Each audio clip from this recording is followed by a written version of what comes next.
Welcome, everybody. Welcome, ladies and gentlemen. I'm very pleased to welcome you on behalf of the London Shipping Law Centre's founder and chairman, Dr. Aleka Shepherd, to this hybrid event on BIMCO's new infectious or contagious diseases clause for time charters. My name is Nicola Cox. I started my career as a chancery barrister, that's landlord and tenant mortgages, nothing to do with shipping, in 1990. And I joined West of England P&I Club in 1994, and I head up the West of England's Defence Claims Department. I'm also a council member of the London Shipping Law Centre and a member of the Centre's Education and Events Committee, and was one of BIMCO's working group members who drafted both the 2015 clause and then the 2022 clause, which was published almost a month ago at the end of June now. I'd also like to thank the IDRC for providing the venue and these technical facilities for us and hosting the event in association with the London Shipping Law Centre. And I would also like to thank 36 Stone Chambers for kindly hosting the drinks reception afterwards. And I'm sure that in around an hour and a half's time, we'll all be having a glass of wine or two, thanks to 36 Stone Chambers' generosity. It's also great to have Nina Sturman here. She was the head of the working group. Natalia was the chairman of the working group, which reviewed the infectious or contagious diseases clause. So Nina is a German qualified lawyer, and before joining BIMCO in 2019, she worked at Aldendorf Carriers, where she was in charge of their legal transactions. So I'll hand over now to Nina. So, hello everyone, I hope you can hear me. So we start now with the first slide. So good afternoon, everyone.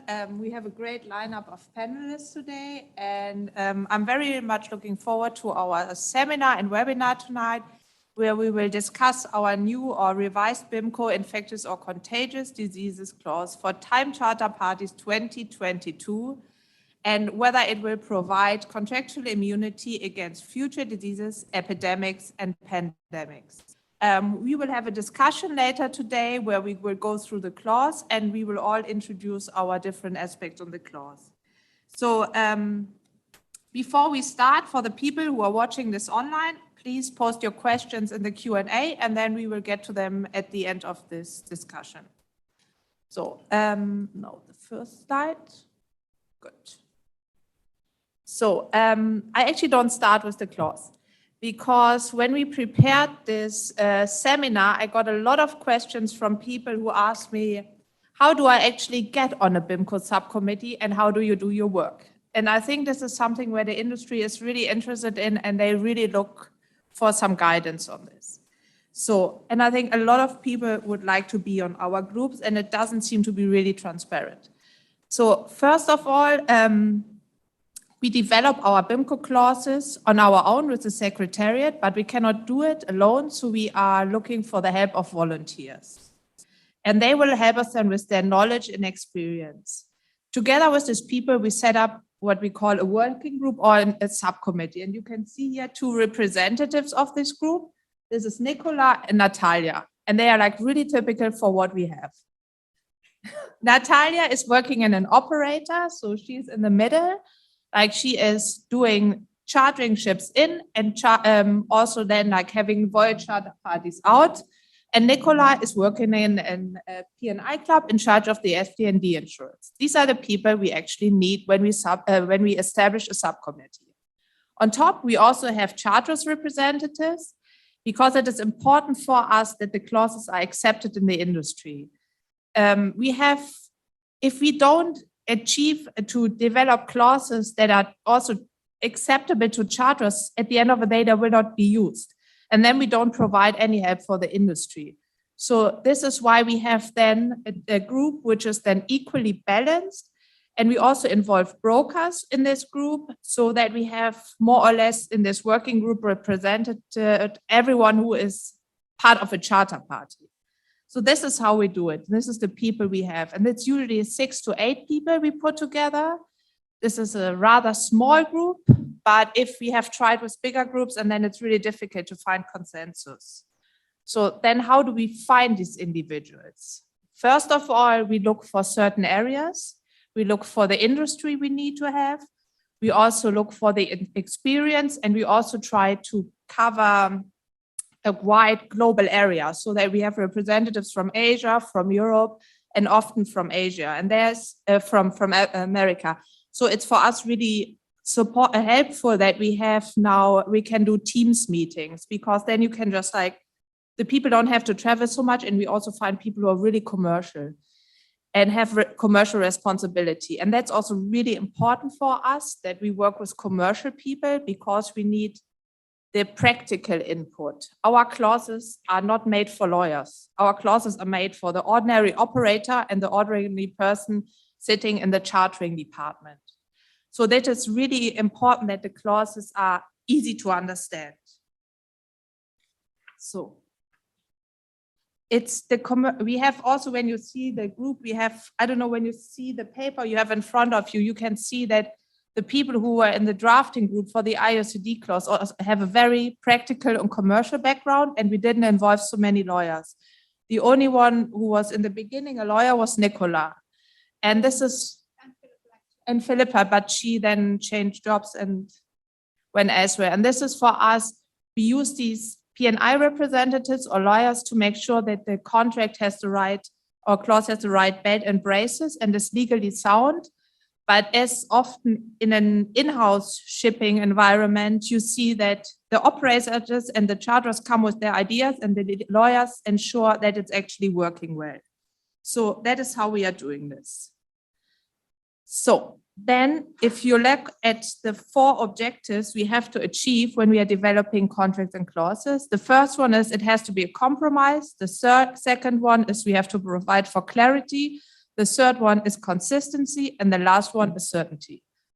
And this is what we have this in mind when we choose the individuals then, because we have to find people who are able to make a compromise in our contract development meetings, because the compromise is so important to achieve the balance. If we don't have a balanced clause, it will not be used. That's the first objective. Then the second one is that the people must have really high experience with the subject we are working on. And they also must have experience with using the BIMCO contracts and clauses, because the clauses have to be clear, and they also have to be consistent with with the other stuff we are doing. And it has to be aligned. It has to look the same more or less, and it has to follow the same outlook. And then the third, legal certainty, we get by involving people like Nicola and other lawyers to make sure that there are no legal, hopefully, no pitfalls. So this is what we are doing. And we are getting these people we have a big group of volunteers who are contacting us, and we also get a lot of recommendations if we have a new project. But I've heard often that people would like to be on the group and don't know what to do to be part of a subcommittee. So if anyone is interested, just write to us. And then we can get have a dialogue and see whether there's any room for the people. So, and lastly, we at BIMCO believe that diversity is really important. So we also have a focus of involving women to make the shipping industry a bit more friendly for women. Okay, so now, this is the reason why we are actually here.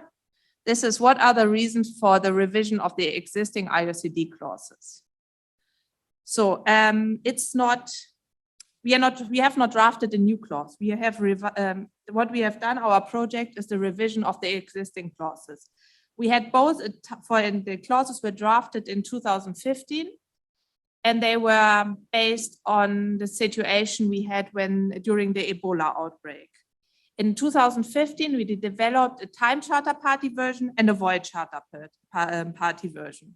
And you will all see, or I hope you have noted, that this time we only have a version for time charter parties. This is quite a new thing we have in BIMCO, and we will come to it later and explain why it's only a time charter version and why there is no void charter version.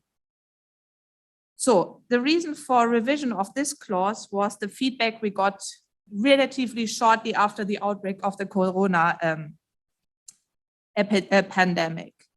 And we got a lot of feedback that the clauses which were drafted in 2015 didn't really work with the pandemic.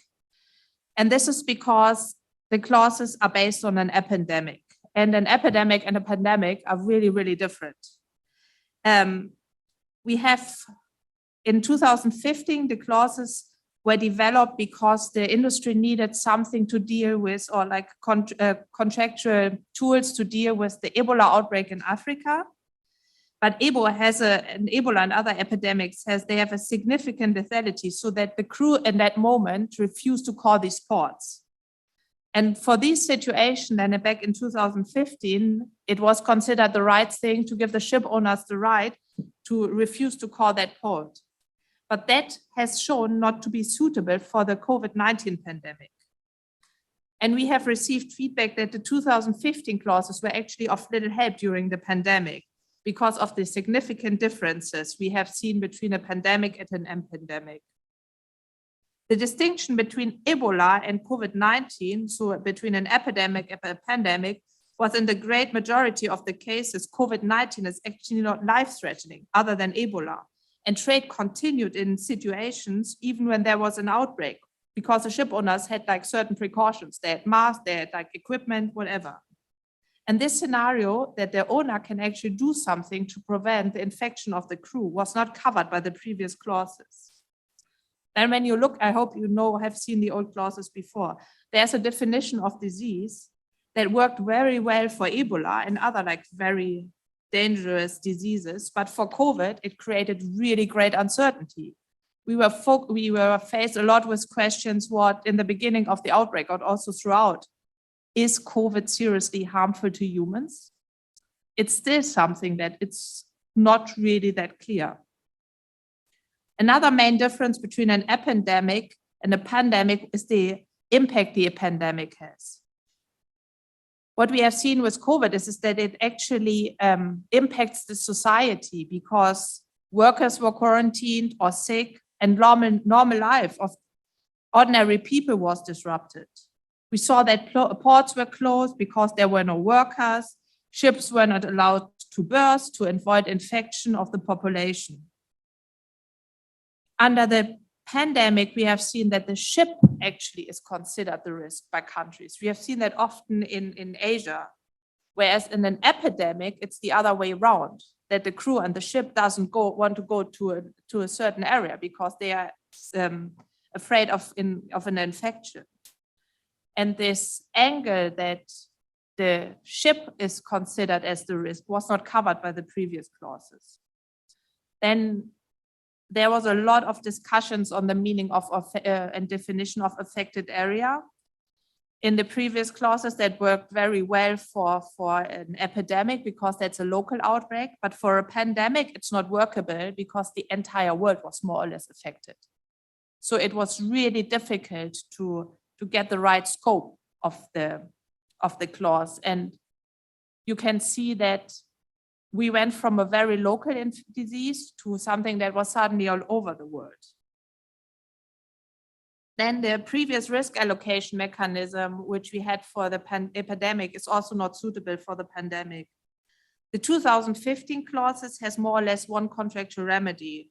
That is, the charters have the obligation to give alternative orders within 48 hours if there's an outbreak. And if they fail to give these orders, the charters can the owners can just discharge the cargo. This is not, we have heard a lot that this is not acceptable to charters because they have other obligations under the sales contract or other voyage charter parties. So the clauses were actually not that accepted in the market. And when you had this situation that there was a disease, it was not really operable because the owners could not just discharge the cargo. It's not that easy. You cannot just throw it off board. So this is also something we had to keep in mind when we revise the clauses, like what is actually a practicable solution? Because the clauses we have that sometimes they are like a bit forgotten over time, and then suddenly something happens and they have to operate. And this is then time has passed or something has changed and it doesn't work in the current environment anymore. So this is what we have seen with our clauses. And then one of the main issues we have seen it with COVID, which is so different from an epidemic, is the trade continued. there was no any real stop worldwide. We have the global trade was not disrupted as such. It was just at a very, very different pace. We had a lot of disruptions. We had a lot of like short disruptions. We had a lot of delays, but it was maybe for a very short time, but that changed then afterwards. The ships called the ports, but they had to wait for a very long time. And this was also not allocated or not dealt with in our previous clauses. And that has shown to be the main issue with COVID. So this is something we have addressed in the new clause, and Natalia and I will speak about it later. So then the clause we have drafted, the new one, was drafted during COVID pandemic. And we have learned from the experience, and that was the first pandemic we all have seen, and this is what it was based on, but it's actually not a COVID-19 clause. And this is really important to note, because at BIMCO, we develop clauses that should have a lifespan of 10 years. And unfortunately, when we do some research or when we read articles from the scientists, there seems to be a very, very high risk that we will in our lifetime face more pandemics. One of the reasons is climate change, because, I don't know, ticks and insects, they have different response to the war, like the change in the climate. So it's more and more likely that that more pandemics will come. And I was at a UN conference lately, and they are just waiting for the next one. And this is really scary to hear. So this is why we have to develop something that is also working for the next unknown pandemic. So when you look at the clause, it's really, really general. And we didn't develop a clause that's too prescriptive or like COVID-based, because then we would have created another situation where it's just suitable. The clause would be just suitable for scenario A. But this is not what we want, because we have to look into the future. So then our main work was, after we found out that the clauses are not really working for a pandemic, we had to find out how we can we add this pandemic bit to the existing clauses. And then we try to find out what is actually the main issue the industry is facing, and what is the main impact of COVID. And then we had a lot of discussions, but everyone immediately said it's the delays. Ships have to wait, it takes forever, it's a lot of liability, who bears the cost, all these things.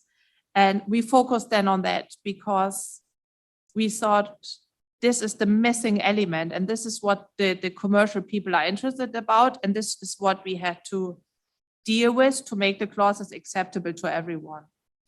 Then the second one, and we will talk about this later, the second one is the human factor on the crew. So that a lot of people were concerned, and crew members were concerned about their health, but this is also still dealt with in the clause. So there is, like, as last resort, the right to refuse to call a port. So this is the background why we developed the clause.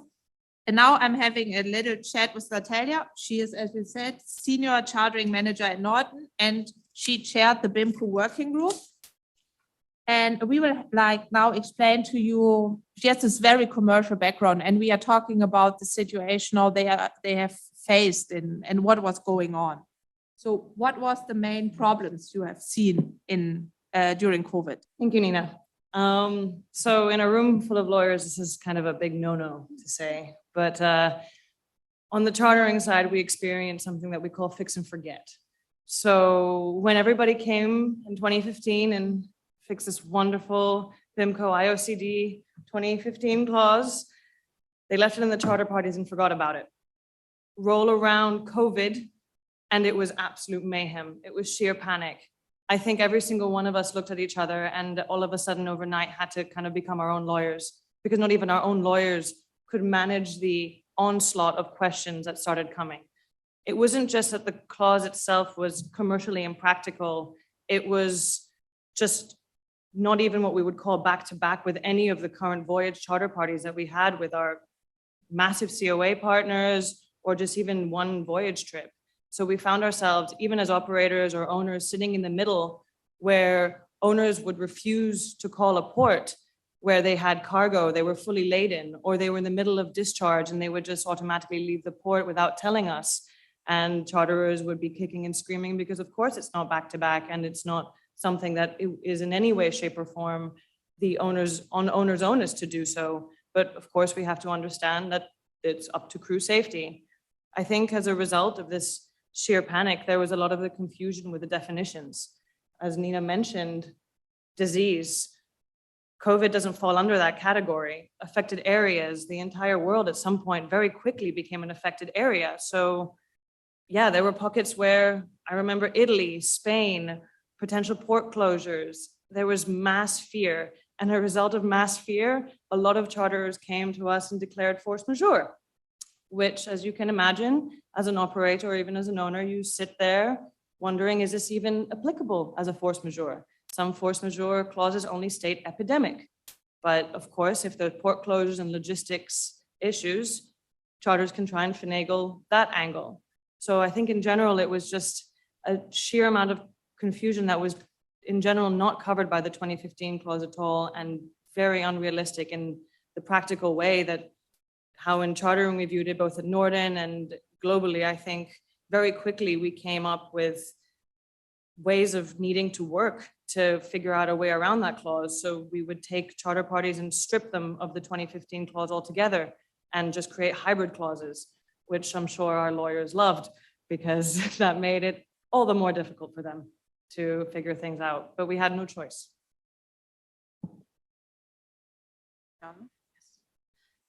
So this input was really valuable for us because we needed to see all the scenarios and we needed to understand like the panic, and then we had to just take a step back from it when drafting the clauses. But this is what Natalia described as like the main parameters we have in the clause, and we have addressed them in the clause. So how have we done this? I think one thing that Nina and all of us on the subcommittee wanted to highlight, and we keep highlighting, is the commercial practicality of this clause. How does it actually happen on the ground? And I think this is how we really viewed this. We debated for about 11 months, almost a year, about how exactly does this happen in practice. So we really, really needed to work around the concept of reconstructing and adding these new definitions. So as you see, we took away the concept of affected areas because it's not just going to be an epidemic going forward. I mean, we have monkeypox as a great example. Not that, hopefully, knock on wood, that's not shipping related yet. But we really wanted to try and have these concepts that were applicable. Disease, slightly more broad, but an umbrella that covers both epidemics and pandemics. The idea of preventative measure, giving the burden of responsibility to the owners, but also the ability for them to be able to stop over in Jib or en route in the Panama Canal and pick up preventative measures. But preventative measures don't just stop at PPE. They also include the master's right to refuse access to the ship, because something that we noticed quite often in COVID was that armed guards exposed the crew, stevedores exposed the crew. And this is something that, of course, the vessel should have the right to reject. That's safety to the crew, but it should not stop the trade. It should not prevent the trade from happening. That's something that can be commercially resolved through a discussion. That's practically how it always works. We discuss.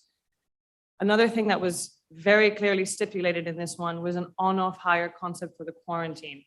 This was non-existent in the previous clause. Some people believe that it would fall under the concept of the general quarantine clause in the time charter party or in the voyage party, but we did not see that happen in practicality. It became a point where people would try and get more money on the hire and so on and so forth. So we really wanted to be very crystal clear about what is an owner's responsibility and where does the charter responsibility lie.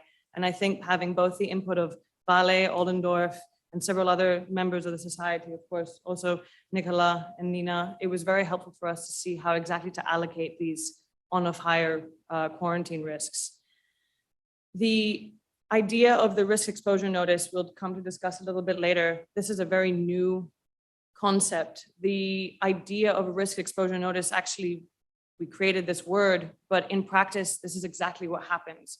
We can use piracy as a great example. If we are to sail into a region as an owner, operator, or we have a ship on time charter for us, and the owner fears that the piracy situation has escalated, they can't just outright refuse it. They need to have evidence. And that, therefore, this risk exposure notice is an evidence-based burden that the owners have to provide, but also that the charterers need to adhere to. The risk exposure notice only comes if owners believe that the preventative measures that they're going to be taking do not suffice. This is how it happens very much in practice. It is a step-by-step play. It happens quickly or slowly, depending on the duration of the trade, but this is actually how it happens. And of course, the number one priority is that the crew and the vessel are always safe, but that the trade will continue one way or another, and it will be commercially resolved. Yeah, this is something what Natalia has just pointed out, the allocation of liability. We have discussed that in great detail, and we have run different scenarios like 50-50% share. How can we find out who is liable? Is there something like what should be the basis of it? And we thought about, I think like 2 months about it, and we thought whatever we do and whatever scenario we come up with, whatever mechanism, we just make it more complicated. Because with these diseases, you cannot just, it's not as easy as in other cases, because how on earth can you finally establish who brought something on board? Who was the reason for the infection? So this is why we really made it this clear cut that we said, okay, it's the charterers because they direct the ship. It's the ship is in their control. And unless it's something from previous trading, then, or the owners really caused it, then it sits, the loss sits and the liability sits with the charterers. And that was also, we had really strong chartering people on the subcommittee, and they really fought for their rights, and they accepted this. So this is why we hope and we think that the clauses will also be accepted by charterers. Because we had a bit in this working group, we had a bit these discussions you have in real-time negotiations. So this is we tried, I hope we did a good job on that one. So the next one, good. Then you can see when you look at the clauses and compare it to the previous one, the new clause, it's really different. And Natalia has actually highlighted why. And now we really hope that the new clause will have greater acceptance, because we got feedback that especially the voyage charter party clause was not accepted at all. So why do you think that the new one will be better? So I think that as a result of going at this in a very commercial way, we were able to understand that there are certain things that in every clause under the sun, we as chartering managers will trade it. Our job is to trade, otherwise we wouldn't have a job. So we went at it on that basis, that the trade will continue and that things will always be traded out, because that's normal. But we want the general concept of the clause to be accepted, unlike the 2015 one, which was completely scrapped. So as you can see in part of the clause, there is even a place with regards to cost that is left blank, because that's something that we do negotiate money. That's part of shipping. It happens in the piracy clause, and it happens in all sort of other clauses. That's how we do things. So the concept of liability, the concept of cost, is an open-ended subject over here, which for some lawyers may sit uncomfortably, but that's how it happens practically. So I think that that's one really key thing that we need to highlight here.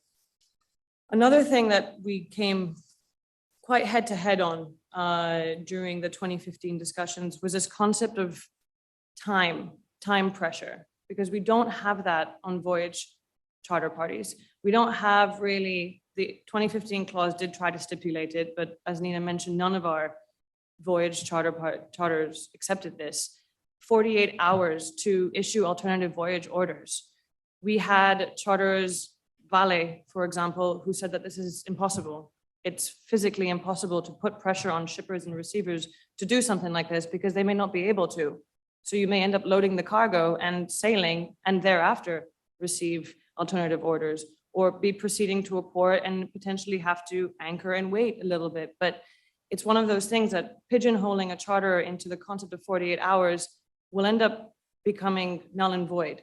So instead, what we decided to do was that we said the concept of reasonable time. There is obviously law case for the concept of reasonable, but also that while the vessel waits, she's on hire. this means that there is pressure commercially on the charterers. There is no charterer in the world that wants to sit there paying higher and having the vessel not do anything. So there's an onus of both charterers and owners to work this out commercially. And this is how we do it on the ground. I feel a bit like a broken record, but this is very much how it happens on the ground.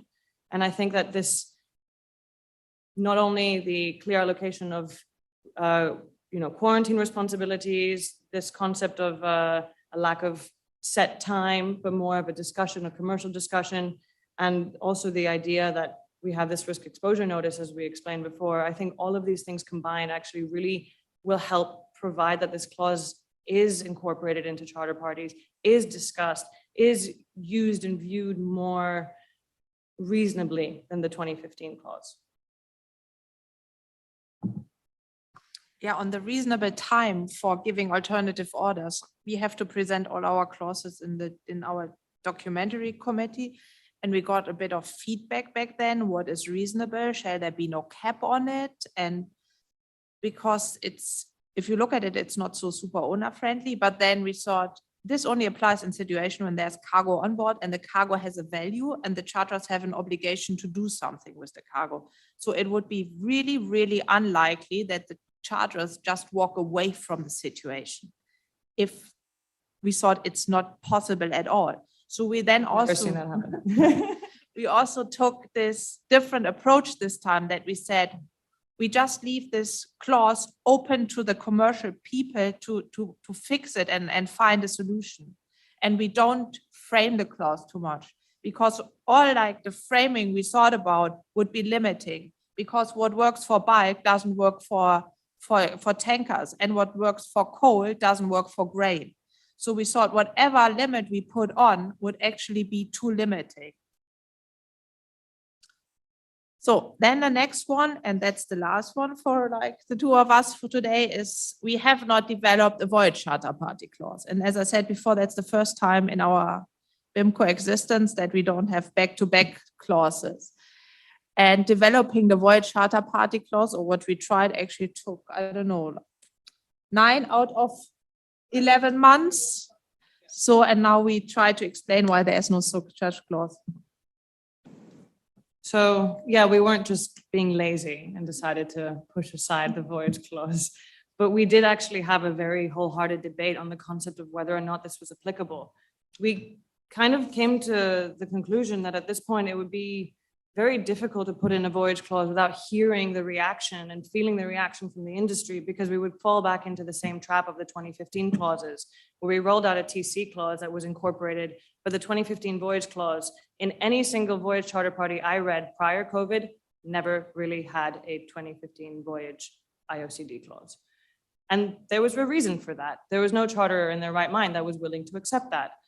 So we really wanted to understand and gauge this reaction from the industry. We also had a couple of moments where we very much almost had a voyage clause. We were so close, so close. And then we would question whether or not this was acting against a force majeure clause in the CP or a quarantine clause in the CP, and specifically lay time clauses in the CP. This is a very, very dangerous thing to start tampering with in a voyage charter party. So we really wanted to have this discussion with the industry once this TC clause comes out and see how exactly do we want to frame this. Because another thing from experience on the ground, money talks when it comes to voyage, and most of these things can be practically solved through freight solutions. You can have lay time calculations that end up in lower or higher freight, demurrage concepts that kick in. And so most of the time, a lot of this can actually be covered that way. So for lack of a better word, we're gonna sit back and wait. Yeah, we also identified the scenarios when we could actually, when this clause would be helpful. And we thought it would be only at the very, very beginning of an outbreak, because this is the situation when no one took it into consideration. The charterers representatives, and we had big trading houses in the group, and we also asked for special feedback. They said, once you know there is a pandemic, dear owner, you accepted to call ABC port. So this is then compensated in the freight rate. And this is why it was really no room for them to accept it. And then it sounded also to us to be a fair solution, because waiting time and everything will go into the freight.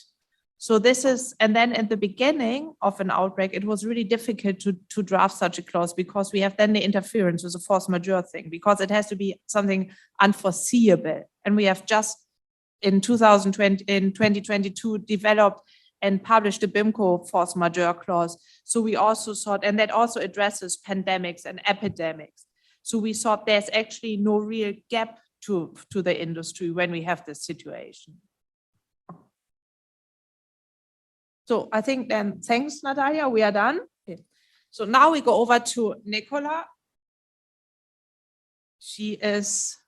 Nicola is working a lot with us because she has a great experience, and also is really good in her field. So, well, we'll see what the audience thinks of the clause in shortly, won't we?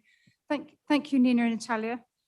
So whilst we, hopefully that the worst effects of COVID, or the serious, there's Omicron variants for COVID, but the serious effects of the disease to most of humanity is now not so severe.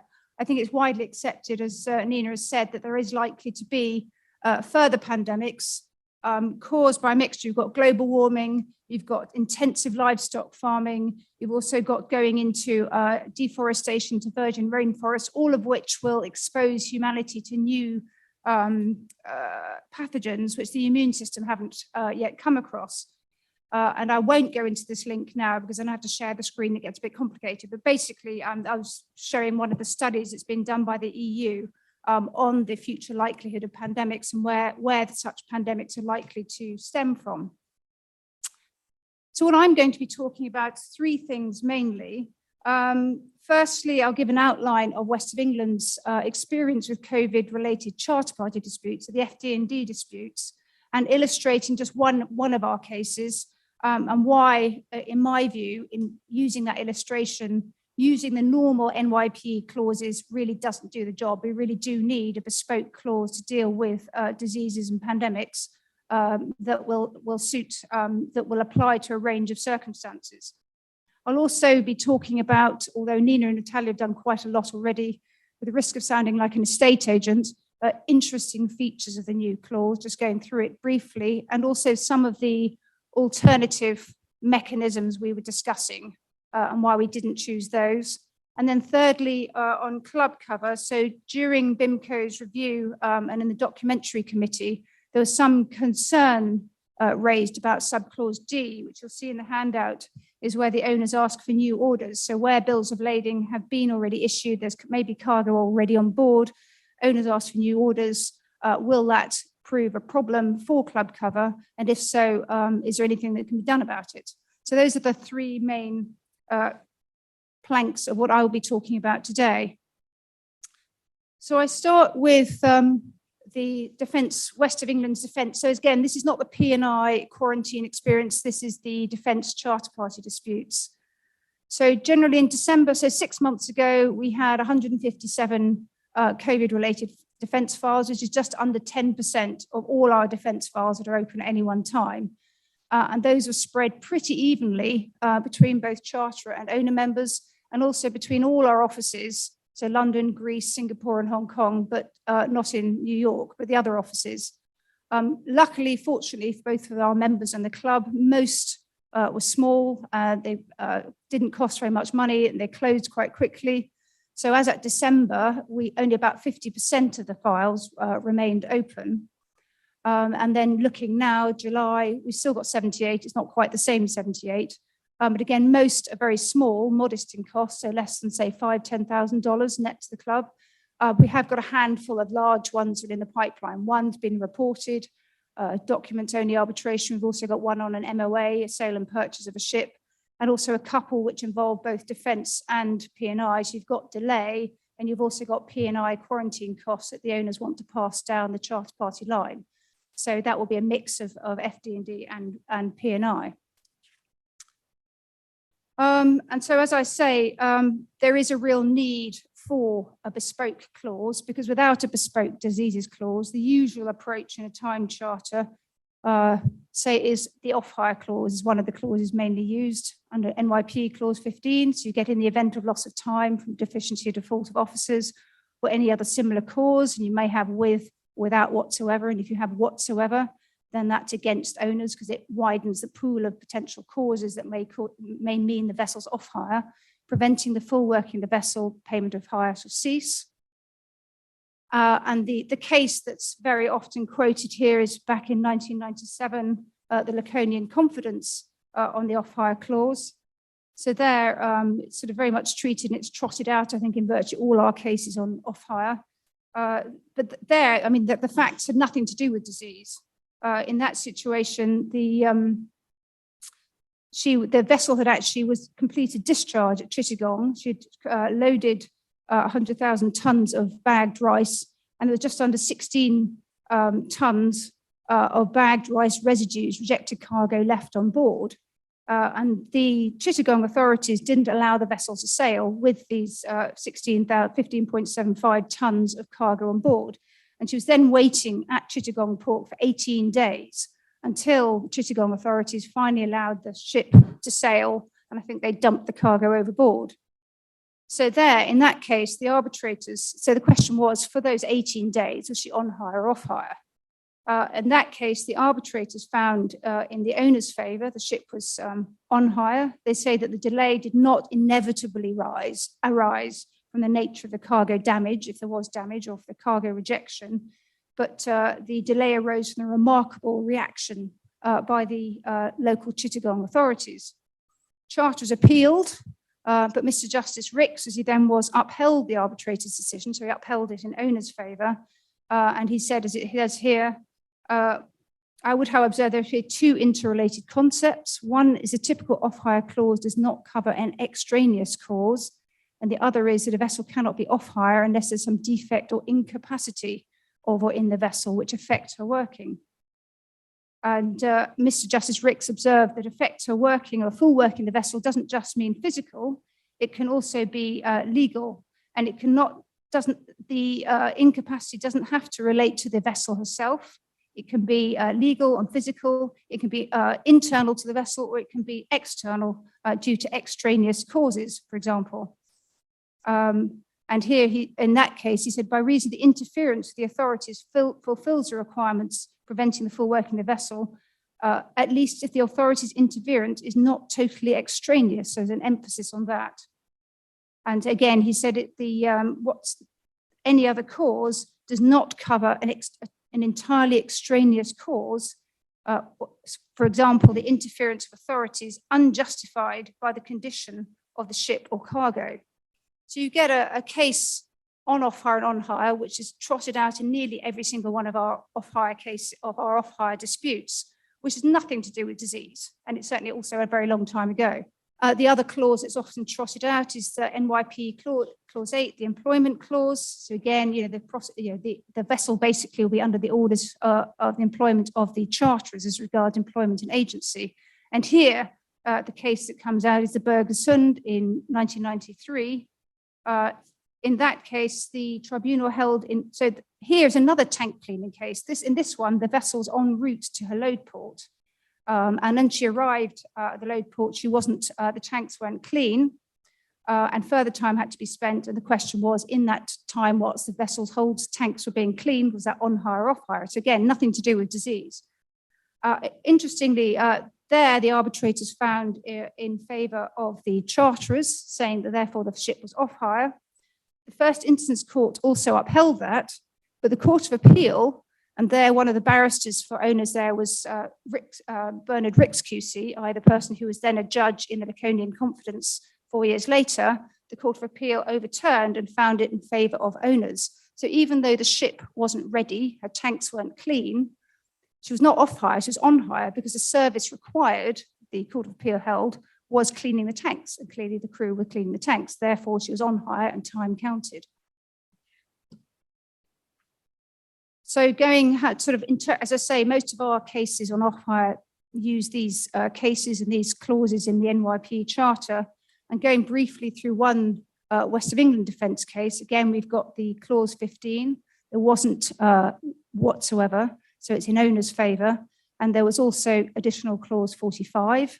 So it deals a little bit with certifications and vaccinations. Officers and crew to comply with vaccination and sanitary regulations in all ports of call, and corresponding certificates to be available on board, enabling the vessel to obtain free critique, and if requested, owners to provide charterers with copies of any certificates. And then it says any time lost and extra expenses resulting from the failure of that to be for owner's account. So on the facts of here, we got it in June 2020, so quite early on in the pandemic, still in the first half of 2020, no vaccinations available, no readily available even testing that was very reliable. And so she was delivered under charter in the end of June. End of July, she was waiting to discharge in China. And the statement of facts said, awaiting customs officer permission for discharging due to one crew fever, crew temperature 37.4 degrees, nucleic acid test had to be conducted as request. And there, the charterers, who are our members, claimed that those 2 days, 2.5 days between the 26th and 28th of July, therefore she was off hire because she was prevented from discharging. It's not a question of cleaning. It wasn't the crew was doing cleaning instead, like Bergesund. She was sitting there doing nothing, and that's why they claimed that the vessel was off hire.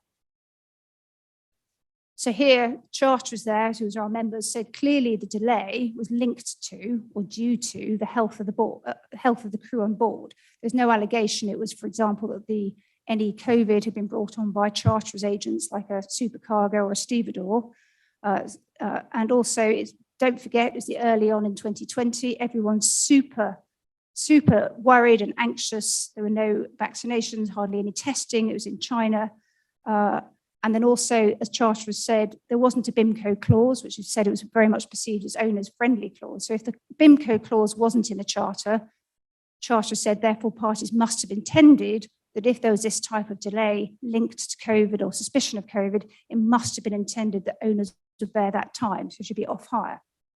Owners, on the other hand, argued on the facts that the body temperature of 37.4 is within the normal range, not unwell, unable to perform his duties, and therefore it wasn't caused, any delay was not caused by the crew sickness, it was caused by the local authorities' reaction to the potential crew sickness, and therefore caused by the regulations of the port, and therefore owners said this should be down to charterers. So I don't know how everybody thinks here what you thought which way you think the tribunal might have decided. Hands up who thought they decided in our member charterers' favour. Who thought they decided in the owner's favour? Yeah, you're correct. So even though, and we tried to, and I think maybe this was a decision on documents, it wasn't in a hearing, and this was a decision made 12, 18 months after the facts. So by then we had vaccinations, we had testing, that initial uncertainty and anxiety was over. So even though you tried to say this on behalf of charterers, that don't, you're judging it now with hindsight. Bear in mind what it was like at the beginning of 2020 and in China, and at the early stage. And the tribunal referred to that in the award. We're mindful of the fact that these events occurred at a sensitive time after the outbreak of the pandemic in China. But then they went on, that does not in itself justify any decisions made by the authorities in the name of the pandemic. And they referred to 37.4 degrees. It's not a sort of temperature, it's a normal range of temperatures. And then they said that there was therefore no good reason for the actions of the quarantine officer, which we find to have been excessive, seemingly arbitrary and unjustified. So therefore they held that the delay was not due to this 37.4 degree temperature or COVID, whether it's actual potential, but all due to what in Laconian confidence was described as the extraneous cause, the port authorities' reaction to that fact. They also held tribunal that clause 45 doesn't assist, because, of course, in early 2020, there weren't any vaccinations. So the fact there was no vaccination certificates was neither here nor there. It was certainly no proof of a breach on the part of owners. And this was actually the published case. There's only been a couple of published cases that Ravi will talk about. This was number 6 of 22. So this is where the LMAA asks the parties after an award, if the case is of interest to the industry, they'll ask the parties if they object. And certainly we as a club encouraged our member to have it published so there's some guidance for the shipping community. So as I say, in my view, and I think it's not unusual, off-hire provisions, the general clause 15, clause 8 employment clause are really not suited to diseases. It really is quite a stretch talking about off-hire clause in the 1990s diseases. And it's like a translation from off-hire between the physical working of the vessel, which is what clause 15 says in the black and white print, from there to the condition of the crew on board, the health of the crew, and it might not even be the actual health, it could be suspected health of the crew or suspected abnormal health of the crew. It might not even be the actual health of the crew, it could be the Port Authority's reaction to the health of the crew. It might be the Port Authority's reaction to the vessel's history of suspected COVID on board the vessel. And it's stretching the words of clause 15 and the intention between the preventing the full working of the vessel, I think, beyond what works in practice. And also that, for that reason, leads to huge uncertainty around this extent of owners' obligations about both about whether it's going to be off-hire and on-hire, but also what are owners' obligations for seaworthiness. And that's why the clause puts in for the first time that owners have to have preventative measures. So you've got some positive obligation on owners, and you've got a bespoke clause that deals with time loss for disease, rather than talking about residues of bagged cargoes in Chittagong in 1994. So it deals much more specifically with the case at hand. And so dealing very quickly with sort of special features, because they've been dealt with quite a lot already very well by Nina and Natalia. We've got preventative measures. The first time has been put into the clause. We've ditched the affected area concept, as it said. The concept which is for Ebola, the specific area geography doesn't really work necessarily for all diseases. We've got for the first time a specific split of time and cost. So it'll be for charterers account any delay and cost unless charter, the burden will be on charters to prove whether it's due to owners. Written exposure notice, as said, this is a new concept. I'm quite interested to see how this will work out in practice, and particularly vis-a-vis disclosure and arbitration. So where the owner has given a written exposure risk notice under little d, and then it's disputed later on, and it gets to an award 3 years later in arbitration, for example, will the arbitrators allow owners to produce evidence outside what was in their notice at the time? Or will owners, as a matter of evidential law or substantive law, be restricted to what's put in their exposure risk notice? So that's quite an interesting concept. And the idea really was, as we said, is to make sure that owners don't abuse the clause. And also, I welcome it from a defence club, because I hope it'll reduce the amount of imagination, put it that way, or work or costs that are incurred after the event 3 years later to go back and trawl and try to find evidence that may or may not have existed at the time. So we'll see how that works. And again, the main thing is you're not relying on these clause 15 off-hire, which is completely unsuited to diseases or suspected diseases. And so query, I hope there'll be more certainty. There's always a danger when you have a new clause, it brings in new disputes, new legal fees, but equally I'm hoping that the clause itself, which is intended to be one for operators to work and fairly common sense and clear, I'm hoping it will provide certainty in the majority of disputes. And just briefly, the last thing, as I said, during the documentary committee, there was some concern expressed about whether when an owner asks for new orders, so the risk has increased, will that prove a problem for club cover, where the bills of lading for the cargo on board have already been issued. And as with all, under the pooling agreements, all 13 clubs, or soon to be 12 clubs probably, there is an express exception for cargo cover, where there's been discharge of cargo at a port or place other than in accordance with the contract of carriage, unless such cargo is discharged with the consent in writing of the managers. So yes, prima facie, but there's two caveats to that. One, of course, owners' right to call for alternative orders only exist in limited circumstances. They have to prove, one, there's an increase in risks. They have to serve, they have to show that the risk can't be mitigated by their own preventative measures. And they also have to serve as a precondition, a trigger, the exposure risk notice. So it's not likely, and it's intended to be, fairly restricted circumstances where owners could serve this notice. And also the clause itself provides, in accordance with, I think, nearly all BIMCO's clauses, that this clause should be put into subcharters and bills of lading. And of course, if that same option is included as it's intended in the charters, the bills of lading produced as a result, then that shouldn't constitute a breach of the contract of carriage. Therefore, the member should be within club cover, because under English law, at least, he has a right to ask for those orders. So it's not a deviation or a breach of the contract of carriage. It could be, of course, in reality, nothing's perfect, that although owners put that clause into their charter party, which says you shall also put charterers this clause into your subcharter and bills of lading, it may be the subcharters don't do that.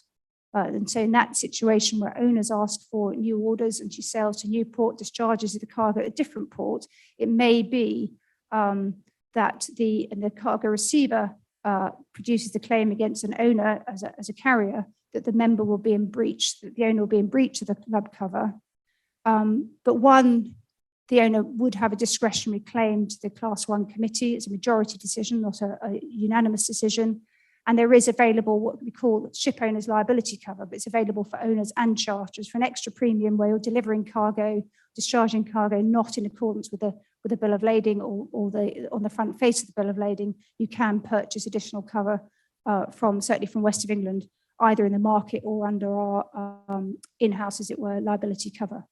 So that's just a brief canter, as I say, run through of our cases, why bespoke clause is needed, and any P&I issues for where owners ask for new orders. I'll now hand over to Ravi. Thanks very much, Nicola. Thanks, ladies. And thank you, Aleka and Gerard, for the opportunity to speak at this event. I hope everyone here who's here in person can stay and join us for a drink afterwards. In my session, I'm going to deal with two things. Firstly, I'm going to look at some potential practical issues, and you'll have to forgive me when I say practical. I have my lawyer's hat on, so I mean in the context of a dispute. And secondly, I'm going to look at some COVID-19 decisions which we have already had to date. They don't relate to an IOCD type clause, but hopefully you'll find them of some general interest because they do give rise to the sorts of issues which we have been discussing already this evening. Looking then at the practical issues, and like I said, I'm looking at them primarily from the perspective of an arbitral tribunal having to adjudicate on a dispute. I've put up on this slide some wording from the 2015 clauses. I do think it's going to be the case that there will still be a runoff of some disputes with charters containing these provisions. They're not always there, as we've already heard, but they certainly are there sometimes.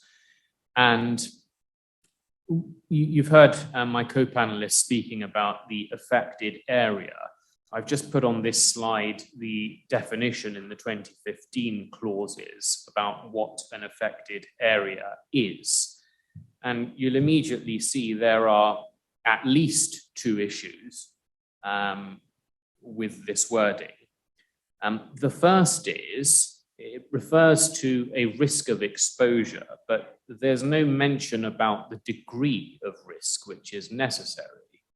And that obviously is going to be the sort of issue which can give rise to all sorts of disputes and a battle of evidence. The second issue, I think, is that there's no reference to whose judgment is relevant to deciding whether this is an affected area in any particular case or not. And in particular, is it a subjective or an objective test? If it's subjective, what might the limiting factors be? Is it purely good faith, or does reasonableness come into it? Now, I can't answer those questions in the abstract because it's not immediately apparent from that wording. And so in every case, it would inevitably be a question of construing the charter as a whole against the factual matrix. But it does show you that there are problems with this wording. And as Nina and Nicola have already mentioned, this affected area concept might well work better with a localized outbreak or an epidemic. The complications I've just mentioned will no doubt be minimized, although not eliminated in that kind of context. But for a global pandemic, I think they really would come to the fore, and it shows you where wording of this type just isn't, in my view, going to work. As we know, the BIMCO committee has taken that view and moved away to a different type of wording. It's inevitably going to be an issue in any live arbitrations where this kind of wording is in place. The whole world is an affected area in the context of a pandemic. So what does this clause actually mean? And we will have some difficult questions in these runoff cases I've mentioned, but going forwards, of course, if the 2022 wording is adapted, this shouldn't be a problem. I've put on this slide some wording for you. This is from an actual case of mine. And it just shows you the ingenuity of parties trying to find an interim solution before the 2020 IOCD clause had been available. So the parties in this particular time charter had modified the definition of affected area, as you can see. So they referred to the World Health Organization declaring a public health emergency or equivalent. And they'd said it has to be a material risk of exposure. And I mean, I have to say, this is an improvement in practical terms on the 2015 wording. So hats off to whoever came up with this wording. I do think actually, and we don't know what the decision is going to be in this particular case. This is from a live arbitration I'm instructed on. But the use of material risk, combination of WHO declaration of public health emergency, that actually makes it a bit more workable in practice, I think. But nevertheless, problems do remain. Fundamentally, I think, and we've heard the commercial perspective from Natalia, but however you vary this type of provision, you're left with something which is still fairly pro-owner. And there are many charterers who just aren't going to be willing to sign up to something like this.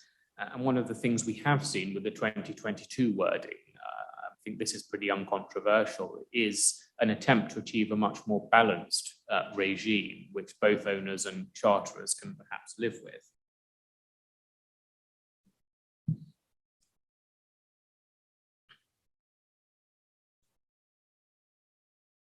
Now, I've put on this slide some of the 2022 clause wording concepts. You've got these in your pack.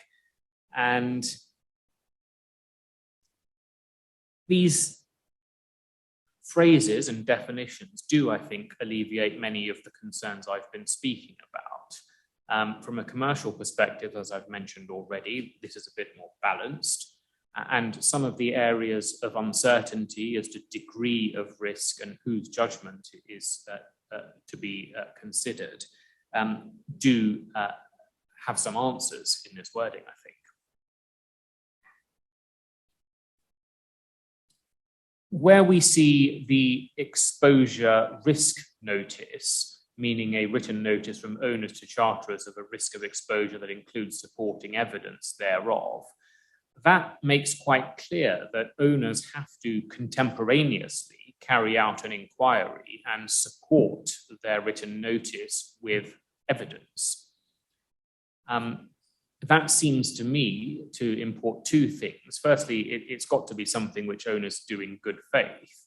But the reference to supporting evidence does, to my mind, indicate a degree of objectivity in the test. Because when an LMAA arbitral tribunal is looking at the events 18 months down the line, they will be looking to see what inquiries were made contemporaneously and what supporting evidence owners gave in relation to their exposure risk notice. That doesn't take away the uncertainty, but I do think it mitigates it a little bit because the parties know or have a better idea of what needs to be established contemporaneously in order to make this clause work as a matter of practice.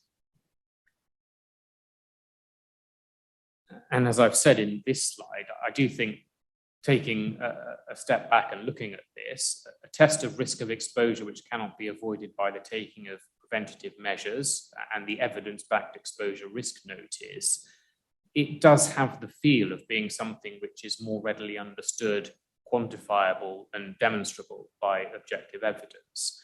And that, of course, is the sort of thing which arbitrators, I think, will find it a little bit easier to make a judgment on. No doubt there will still be difficult factual issues in particular cases, but it does make life easier for people who are picking these cases up in a dispute resolution context later, trying to see what happened at the time and who's in the right and who's in the wrong. So an improvement all round on all fronts, I think, from the dispute resolution lawyer's perspective. Moving then on to my second topic, I'm going to be looking at some COVID-19 decisions of interest. London Arbitration 6 of 22 is only there so that the list is comprehensive, but I'm not going to add anything to what Nicola has already said. But I'll look at the other three decisions. Arbitration 4 of 22 obviously is an LMAA decision, and the other two are High Court decisions. Let's then start with Tenke Fungurume. This is, as the names of the parties might give away, not a shipping case. It arose out of a mining contract in the Democratic Republic of Congo. And I'm just going to give you one part of the relevant chronology. There were quite a few things happening here, but what we are interested in for present purposes is that on the 4th of February 2021, the respondent sought a 2-month adjournment. The hearing was listed at that stage for the 1st to the 8th of March. And this was on the basis that leading counsel, it briefed, had become ill, succumbed to COVID-19. A decision was reached by the tribunal on the 9th of February. They issued a procedural order dismissing the application for an adjournment, and the merits hearing duly took place on the 1st to the 8th of March. Interestingly, there was some discussion in the introductory paragraph of Mrs. Justice Mulder's judgment about a dispute as to whether the case should be anonymized for the purposes of publication. And she decided that there wasn't anything of sensitivity requiring anonymization, other than by agreement of the parties, the identity of leading counsel who had succumbed to COVID. And that is quite significant, I think. I mean, it's a minor point, but it is worth bearing in mind that I think the judges are quite alive to the potential consequences. And as I'll mention in a moment, this leading counsel's doctor had advised him or her to take several months off work, and it's probably not the kind of thing which that person would have appreciated being publicized in a commercial court judgment. So I think there was a degree of sensible compromise in that regard, and as I've said, the parties in fact agreed that point, although they were disagreed about other issues of anonymization.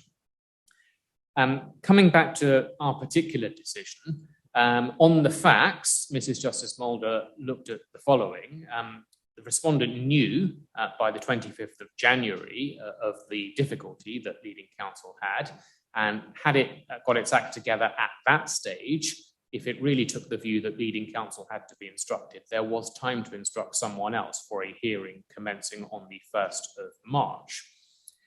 Junior counsel had been instructed, as well as a highly qualified team from an international law firm, including a senior partner who had considerable experience as counsel in international arbitration. And bearing those things in mind, the submission before her was as follows. That the leading counsel in question had been instructed from a very early stage, knew the case inside out with detailed knowledge. And on the other hand, there was no serious countervailing prejudice that the other side would experience by a modest 2-month adjournment of the type that was sought. And so the allegation before her, which she had to decide, was that this was a breach of the tribunal section 33 duty, which is the general duty of fairness, which is referred back to in section 68(2)(a), which is the subject of the challenge. failure to adopt procedures suitable to the circumstances of the case. That was the submission.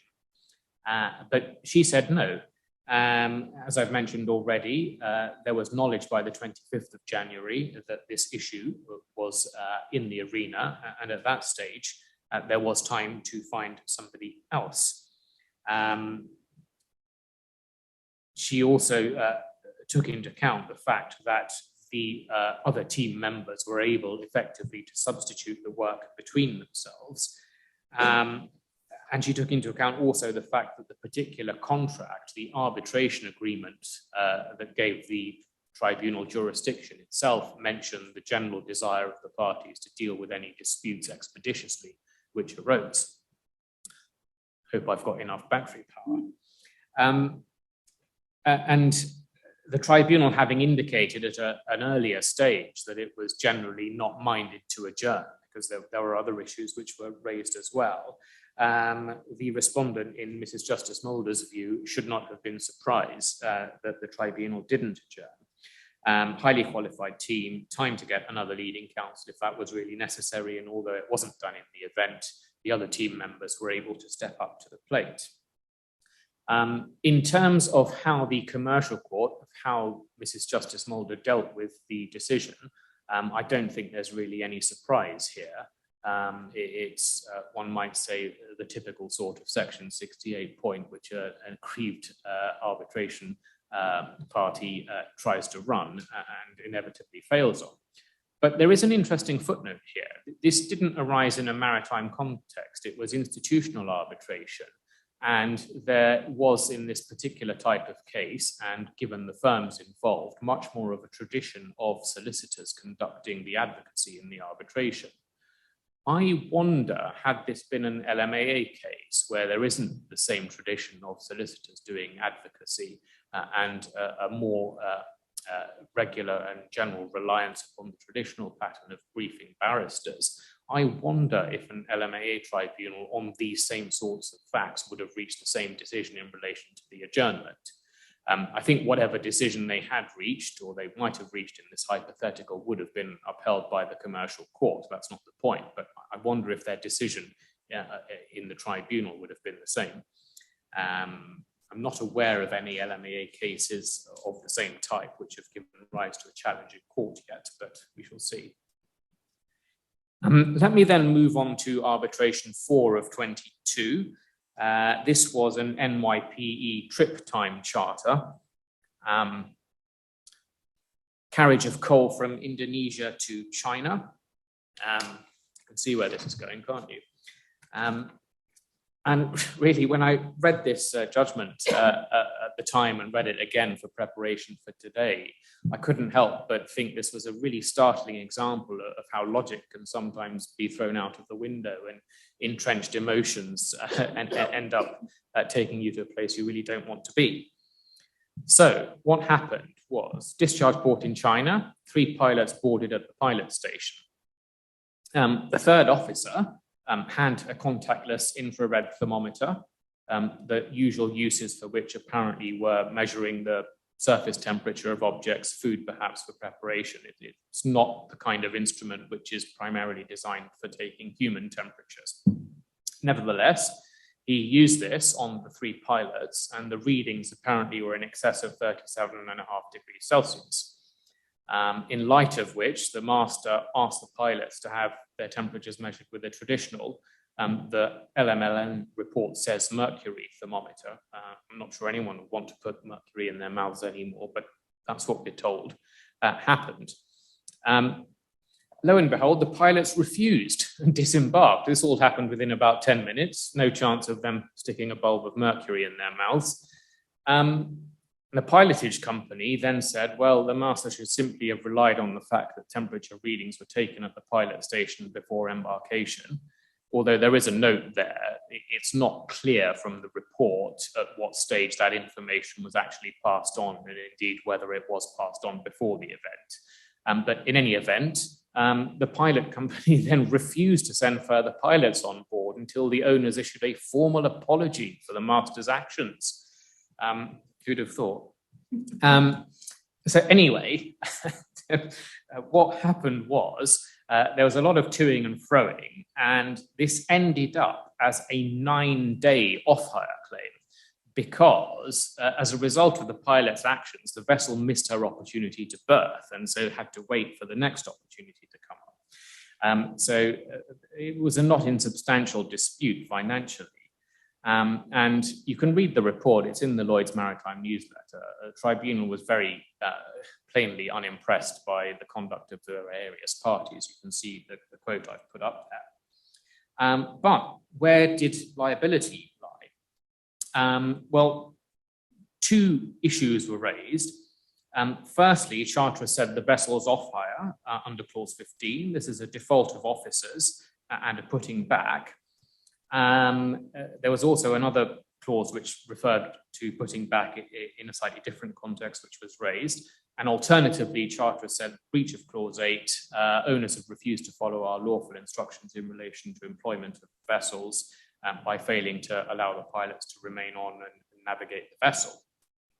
The owners, on the other hand, said, no, master has behaved in a reasonable manner, overriding responsibility to ensure the security of the vessel and safety, Hill Harmony type points. And they said further it was reasonable to insist on checks like this. They submitted that China at the time was the epicenter of the COVID-19 pandemic, and temperature was a primary symptom, at least of those early strains. There was no putting back as well, the owners said, because the vessel didn't go back. She physically stayed exactly where she was. And so where's the putting back they submitted, which is an interesting one. And they said the vessel clearly was at all times able to perform, so no problem here. Interestingly enough, the tribunal found the clause 15 claim very difficult.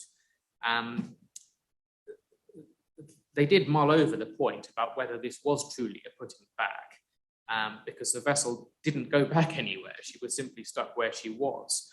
But the tribunal said, had we been obliged to do so, we would have concluded the vessel was off hire. And they did make the point, and this surely must be right, that it would be very peculiar if your off hire analysis under clause 15 depended upon a physical movement away from where you were, as opposed to just a mere failure to move forward. The reason they weren't obliged to reach a final view was that they said, well, in any case, it's clearly a breach of clause 8. Failure to follow legitimate orders and directions. They said the owners didn't have any right unilaterally to implement a policy of this kind. The tribunal said that there was no right under clause 8. There wasn't a right under clause 8 to fail to follow these orders, and the implementation of this unilateral policy without even discussing or agreeing it with the charterers in advance was a breach of clause 8.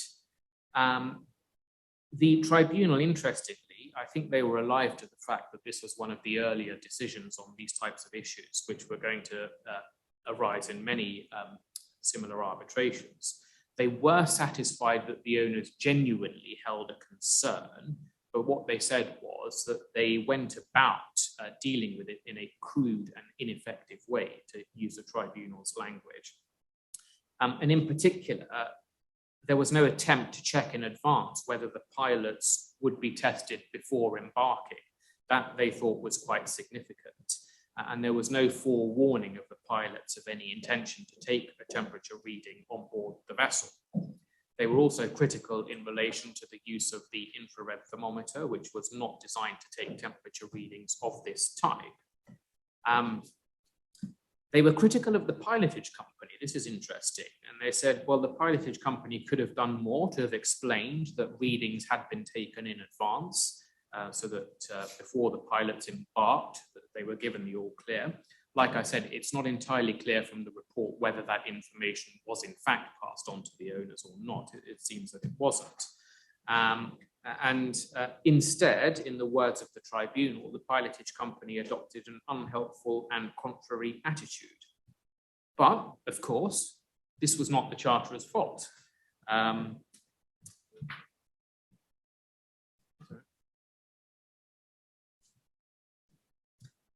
And in those circumstances, the claim for breach of Clause 8 was made out.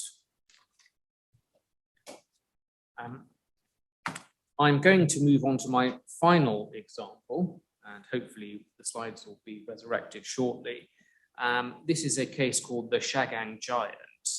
Not an IOCD type clause, but I think it does illustrate the sorts of commercial difficulties which Natalia mentioned earlier on in her presentation. This was a dispute arising out of an MOA for the sale of the Shagang Giant, which was a very large ore carrier. It looks from the facts in the judgment that there was nothing untoward about this sale, which was for scrapping at Alang. The vessel was apparently built in 1993, and so scrapping in 2020 meant that she'd seen a good 27 years of service. But I don't think the fact of the scrapping had anything to do with the pandemic. But Alang, India, and as we all know, perhaps second only to China, India had some of the strictest restrictions during at least the early stages of the pandemic anywhere in the world, and that did give rise to some problems. There were very conventional type provisions in the MOA relating to delivery location, which mentioned outer anchorage Alang. Just have that phrase in your mind, please. There were conventional provisions in relation to delivery notices. But, and this is of interest for our present purposes, there was a force majeure provision in this contract, clause 10, which said, force majeure, should the seller be unable to transfer title to the vessel, or should the buyer be unable to accept transfer of the vessel, both in accordance with this contract due to, and then there was a list of the usual sorts of provisions, one of which was restraints of governments, princes, rulers, or people of any nation. And it's the restraint of governments wording which became significant later on. Now, there were a number of aspects of this dispute before Mr. Justice Butcher, and only one of them related to the force majeure issue, which I'm going to look at now. The judgment as a whole is actually quite long because there are other issues about where the ship needed to be in order to give a delivery notice and other such things. Now, the Shagang Giant arrived in Indian waters in the middle of March 2020. That was fine, but she couldn't reach outer anchorage Alang because the Indian authorities had at the time prohibited ships from entering this particular area, which was the Gulf of Cumberland, without obtaining a special clearance. This was just one of a number of COVID-19 related lockdown measures in force in India at the time. There were also provisions which are relevant in a document called the Indian Shipbreaking Code, which required a number of things to happen. One was a desk review that it seems was just a purely administrative review of various documents submitted. If the desk review was passed, then the relevant authority would take a decision about allowing the ship to anchor. And if the ship was allowed to anchor, she would then be boarded, permission to beach would be given, and the vessel would be beached. Now, the special clearance was in fact duly obtained, but then for reasons which never became apparent, at least from the judgment, the Gulf of Cumberland Vessel Traffic Service, VTS,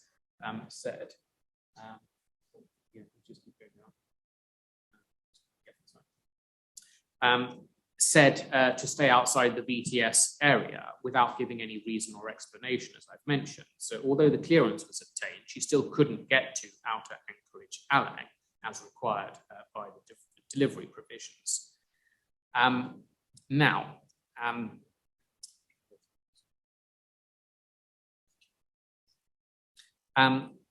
So the sellers then contended that delivery had taken place. The buyer said delivery had not taken place. There was a bit of an impasse. The authorities continued to be petitioned during this time.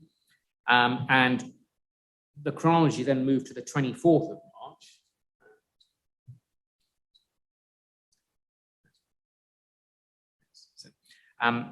And the Shagang Giant was still outside the Gulf of Cumberland VTS area when the Ministry of Home Affairs of the Government of India said, nope, that's it, lockdown for 21 days.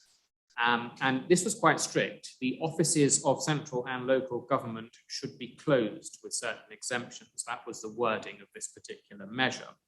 And there was no dispute on the facts that all ship recycling, shipbreaking activity at Alang was entirely suspended during this time. Communications continued, nothing improved. And then the next development was on the 14th of April. You might remember this, the Prime Minister of India addressed the nation and said that the lockdown, which had been arranged, would continue until the 3rd of May. And, quote, all restrictions that have been imposed in various sectors and on various activities will continue to remain in force. And that was then given force of law. So we can see on the next slide, the buyers at this stage had enough and they terminated. And this was the wording you can read for yourselves, which they gave by their termination notice. It won't surprise you to hear that the sellers disputed the ability to terminate. They said, no, we are regarding this as a purported termination, which is a repudiation, and we are accepting it as bringing the contract to an end, and we are taking the Shagang giant away from Indian waters. It's interesting. I'm not sure if that was because they didn't think there was any prospect of the situation improving. And if you read the judgment, they actually ended up selling the vessel for a significantly lower price for, in the end, shipbreaking in a different part of Gujarat. So I'm not sure how this all happened exactly. But anyway, that was the seller's response. If we can go to the next slide. So, the next one. The legal proceedings, which were issued in the commercial court here as a result of the exclusive jurisdiction provisions in the MOA, both parties had claims against each other. Buyers wanted return of their initial deposit, sellers wanted to keep that and sought damages for repudiation. And a number of issues arose, and the judgment is quite intricate. If you're interested, please go away and read it, because it does give some excellent guidance as to the sorts of issues which can arise and their interrelation. The first two issues related to what was necessary to give a proper construction or proper transfer of title on a proper construction of these provisions. Did it require delivery? And if so, delivery at a particular place? Mr. Justice Butcher answered those questions in the negative. So strictly speaking, his decision on the force majeure point, which we're looking at now, is obiter, but nevertheless of some interest, I think. And ultimately, he held that the buyers would not have been entitled to terminate under clause 10. And he said, well, you've got to look firstly at why the Shagang giant had not been delivered at outer anchorage Alang by the 14th of April, and what was preventing such delivery. And secondly, if the MOA had not been terminated, i.e. the counterfactual, what would have actually happened? And he deliberated on some considerable evidence. This was a 7-day hearing with a lot of factual evidence and expert evidence, which I think was in writing only. But on this slide, we can see what his answers were. He said that the relevant officials had been ordered to work on other more important matters, which included liaising with local hospitals and dealing with blood supplies and such things. I mean, pretty important things compared to a delay in shipbreaking. But as a result of that, the desk review hadn't been carried out. And so the other things, boarding, permission to beach, beaching, etc., hadn't happened. And secondly, he said that had the MOA not been terminated, the likelihood on the evidence was that the desk review could and would have taken place by early May. That would have been carried out, the relevant authorizations would have been given, the vessel would have been able to proceed to outer anchorage Alang, and everything else would have followed. And he thought certainly in the first part of May of 2020, everything would have been fine. So the question was, as we can see, whether this could give rise to an inability to perform by reason of a temporary restraint of governments. Well, he said that depends upon whether the probable period of restraint was such as to undermine the commercial adventure. And he specifically said the considerations which arise are similar to, although it's a distinct concept, similar to the question of whether a contract is frustrated or not. And we can see on the next slide that he decided no. This was an intended demolition. This was significant, not trading, right? And the contemplated duration of the demolition process was a year. And in fact, he took account of the fact that there were only 2 tides a month, which were sufficiently high to beach this vessel. So it was inherent in the nature of a contract like this. If you happen to miss one high tide, you'd be waiting 14 days for the next one. So in the context of that kind of thing, demolition, not trading, long protracted demolition process, got to wait only 2 opportunities a month to beach her anyway. The limited lockdown, which as of the 14th of April, when the termination happened, would not have extended beyond the 3rd of May. And for all those reasons, he held that such delays did not constitute an inability on the part of buyers to perform the purposes of Clause 10 because they did not materially undermine the commercial adventure. So as I've said, not an IOCD type case, but one which gave rise to these sorts of force majeure considerations and arguments, which could well arise in the context which we've been looking at today. That really concludes my presentation. So thank you very much. And I'll hand over back to the chair. Thank you, Ravi. So I don't know, do we have time for Q&A? And I cannot see the questions because they're on that computer. So does anyone in the audience have any questions? Okay. Hey, the microphone.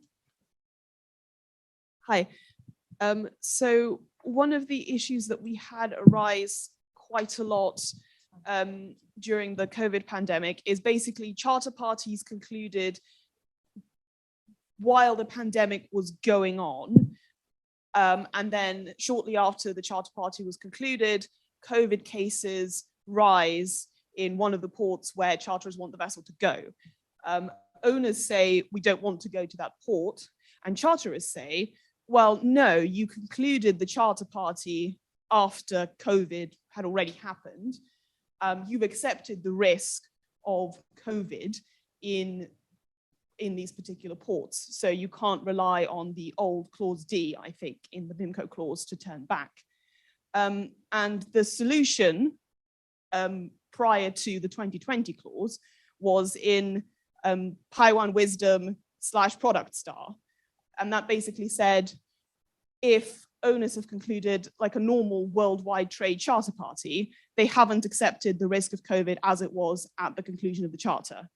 But if owners have concluded a charter party with the intention to go to some place in particular, then they've accepted the risk of COVID at that particular place as of the date of conclusion.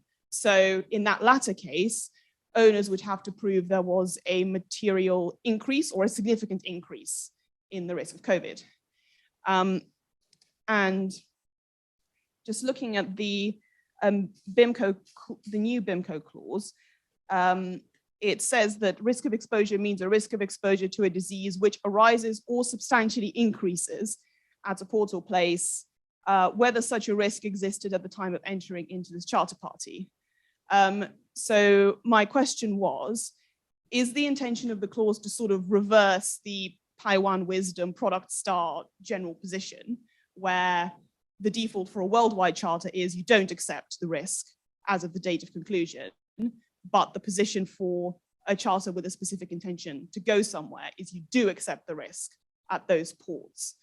So is the intention of the new clause to sort of make owners accept the risk of COVID / any other pandemic as of the date of conclusion, where they've got a worldwide charter? Does that make sense? Mm-hmm. Okay.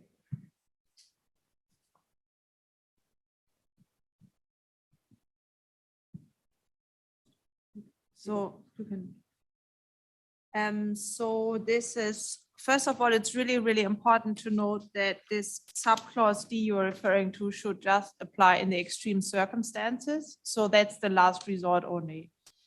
And this is the bit we took from the epidemics clause before. So that means like it has to be an increase. If COVID is everywhere, you cannot really rely on this. And Yeah, there also has to be, that it does subsequently follow with the exposure risk notice. That there is the burden of proof that there has been an increase in the situation from when they fixed, as it is kind of practically as well when we deal with piracy. Yeah, and that applies for worldwide charter parties as well as, yes, okay, brilliant.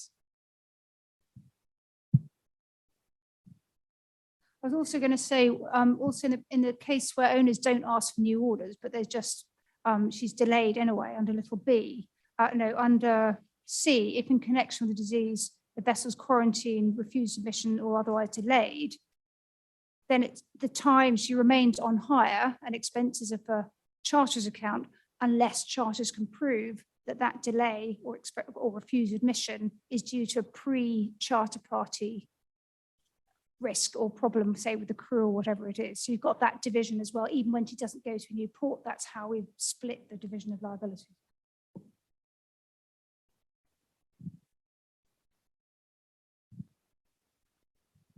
Whether parties will strike that line out, I don't know, because of course, if you strike that line out about whether it exists at the time or not, then that completely changes. Potentially, you then bring in all those arguments, as you said, under case law.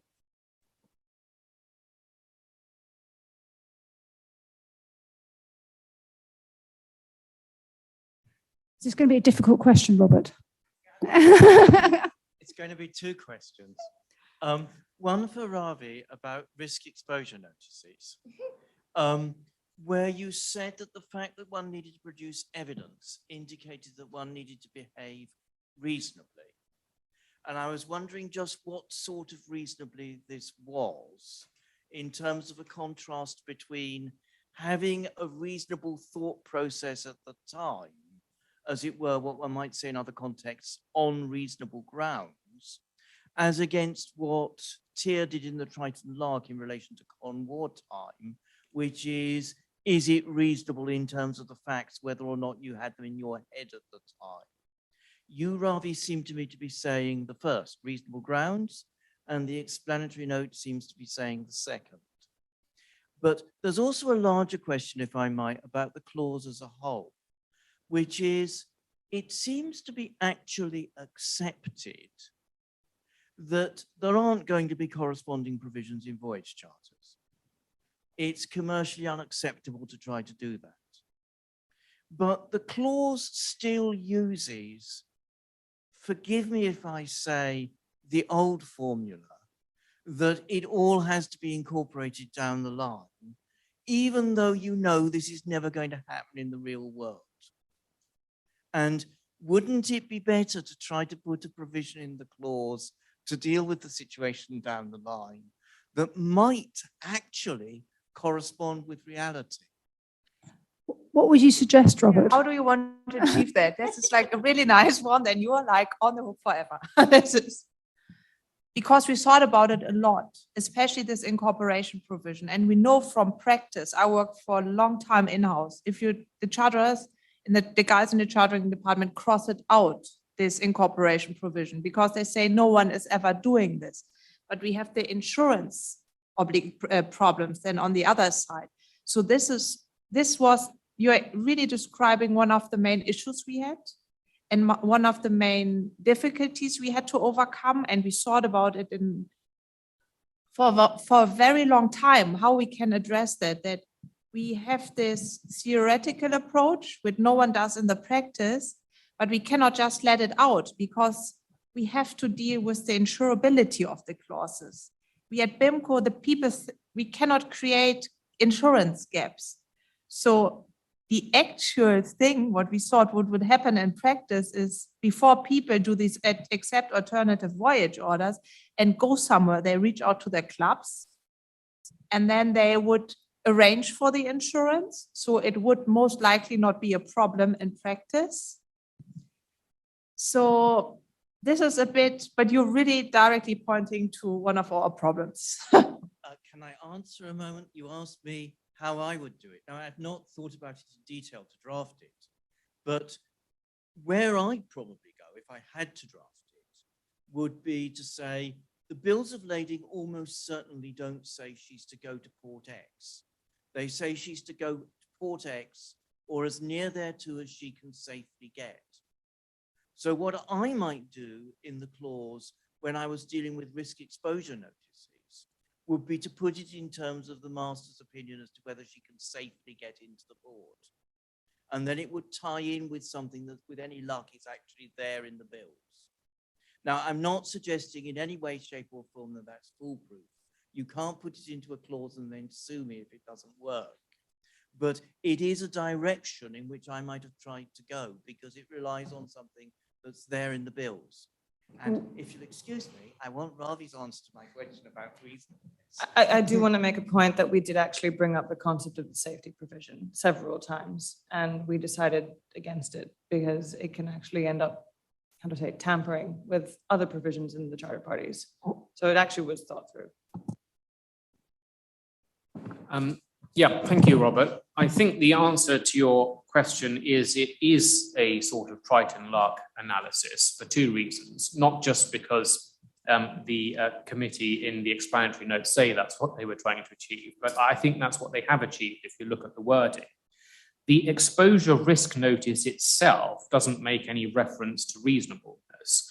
The word reasonable appears in clause D, where it says the vessel shall not be obliged to proceed to or continue to or remain at a place where in the owner's reasonable judgment there is a high risk from a disease which cannot be prevented by taking preventative measures, and they have to have given the charterers an exposure risk notice in order to avail themselves of this. I think looked at as a whole, that imports two concepts. One, plainly, as a matter of construction, the owner's judgment has to have been reached in good faith.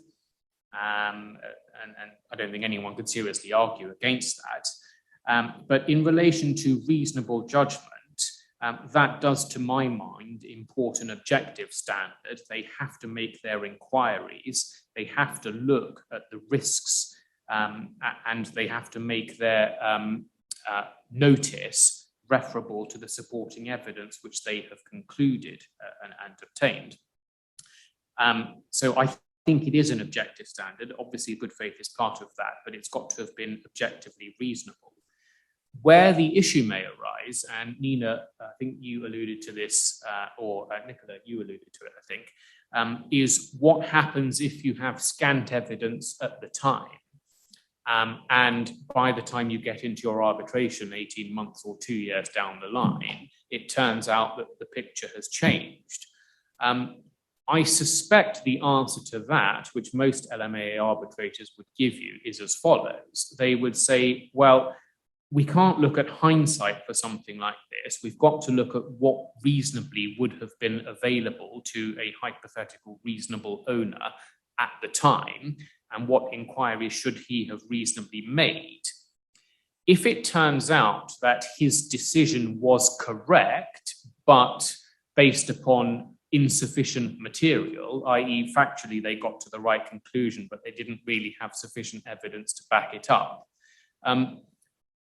I don't think that changes matters, because even if you say there's some kind of breach there, it hasn't caused anything, because your counterfactual, but for the breach, would simply have been a greater inquiry and the same decision at the end of the day. Where it will be interesting is if the decision is made on insufficient evidence, and had the inquiry been made properly, the decision would have been different. I think in those circumstances, the owners are going to be in difficulties. And commercially, I don't think there's anything wrong with that. If there is information which they could reasonably have availed themselves of, but failed to make the relevant inquiries, that frankly is their problem. And I don't think that's an unfair solution. Yeah, and this is how we drafted the clause. And this was what our thinking behind it is, because this is like a very strong right the owners have, and it has like significant and severe consequences on all underlying contracts and the sales contracts. So it should be that the owners, before taking that decision, do like take reasonable steps and do reasonable inquiries. So it's not enough that they say we have some people heard like there is an issue, because this is the last step to disrupt the trade. I also want to say that this was primarily brought up from our side as well, because this is the exact step-by-step procedure that we enforce both on our ships and on ownerships when entering piracy areas. Because you again have to have factual evidence, factual-based evidence, even if the JWC increases the high risk in certain areas as they did a couple of months ago, about a year ago, and we had a lot of owners push back against it, especially owners that we had on long-term period. We still asked them, you have to show us factual-based evidence on this, and in most of the cases, they had to proceed because it wasn't enough evidence that much had changed. There was no change, as you had mentioned before, to the original entrance into the charter party.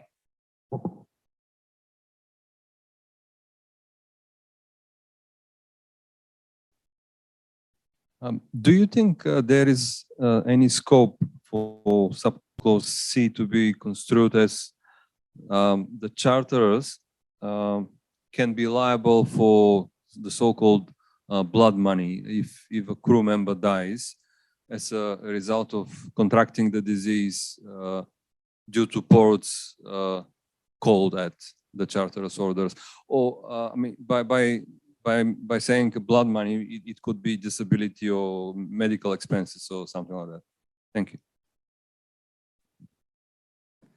I think in that scenario, it probably would be a direct loss, damage, or expenses incurred. So yeah, potentially it would come within the clause as a charter's responsibility.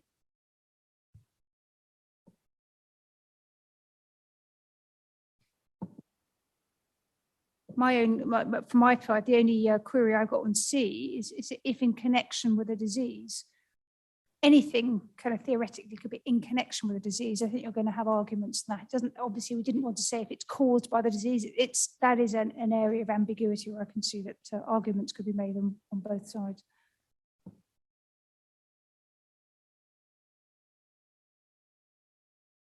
Do we have more questions? So we have nothing in the chat. I think it's pretty late. Shall we just call it a day? Great. Then thank you everyone for coming. So we have drinks. Thanks to Ravi, and have a nice evening. Thank you.